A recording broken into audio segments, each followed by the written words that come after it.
সূরা ইখলাস একবার, সূরা ফালাক একবার, সূরা নাস একবার পরে হাত একত্রিত করে ফু দিয়ে গা মাসাহ করবেন। এই কাজটা 3 বার করবেন।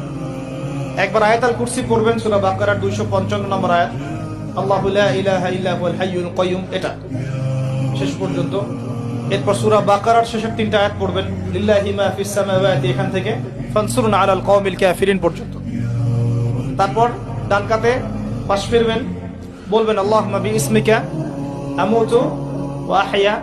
হাত নিবেন, হাতে গুনতে থাকবেন সুবহানাল্লাহ সুবহানাল্লাহ সুবহানাল্লাহ 33 বার, আলহামদুলিল্লাহ আলহামদুলিল্লাহ আলহামদুলিল্লাহ 33 বার, আল্লাহু আকবার আল্লাহু আকবার আল্লাহু আকবার 34 বার। ঘুমিয়ে যাবেন। এখন যদি আপনি 6 ঘন্টা ঘুমান, আপনি নবী সাল্লাল্লাহু আলাইহি ওয়াসাল্লামের সুন্নত অনুযায়ী ঘুমিয়েছেন, প্রত্যেক ঘন্টা ঘুমানোর জন্য আল্লাহ আপনাকে নেকি দিবে ইনশাআল্লাহ। এমনি ঘুমালে নেকি হতো না, রেস্ট নেওয়া হতো।